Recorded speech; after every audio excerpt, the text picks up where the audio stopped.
Proses rekrutmen, pada umumnya, seringkali lebih berfokus pada keuntungan daripada kemampuan kandidat yang menciptakan ketidakadilan dalam pencarian kerja. Banyak pelamar yang terjebak dalam janji-janji palsu serta harapan yang tidak realistis. Hal ini mendorong kita untuk bertanya, apakah norma-norma yang ada dalam proses rekrutmen telah beradaptasi dengan kebutuhan pasar kerja yang semakin kompleks?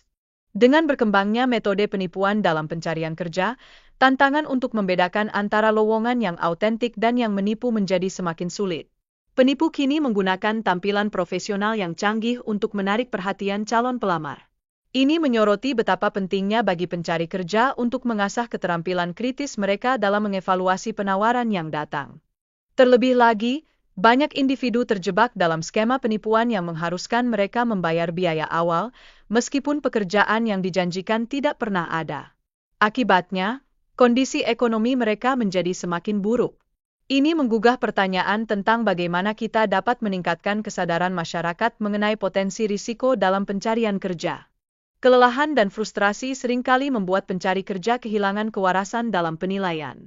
Mereka cenderung menerima tawaran yang tampak profesional, meskipun itu mungkin merugikan mereka. Dalam konteks ini, penting untuk memahami bahwa dalam keadaan stres, keputusan yang cepat dapat membawa konsekuensi yang signifikan. Sayangnya, banyak pencari kerja yang tidak memeriksa legalitas perusahaan sebelum melamar, sehingga mereka menjadi korban penipuan. Fenomena ini diakibatkan oleh kurangnya pemahaman tentang cara memverifikasi informasi secara efektif.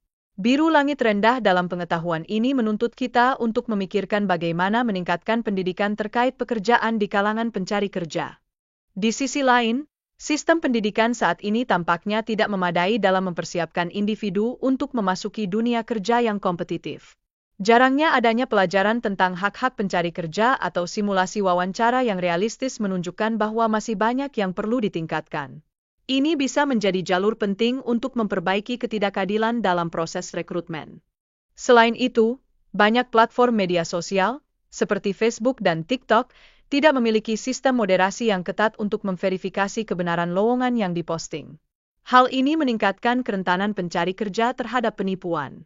Dalam era informasi ini, tanggung jawab untuk memfilter dan menganalisis informasi semakin berada di tangan individu yang bisa sangat membebani. Dalam situasi mendesak, banyak orang terburu-buru untuk mendaftar tanpa melakukan pengecekan yang memadai. Ini merupakan salah satu alasan utama mengapa penipuan dapat terjadi dengan begitu mudah. Di sini tampak bahwa kesadaran akan kebutuhan untuk melakukan penelitian yang menyeluruh menjadi elemen krusial dalam pencarian kerja. Akses terhadap informasi yang luas, tanpa dibarengi pendidikan yang cukup, berpotensi berbahaya.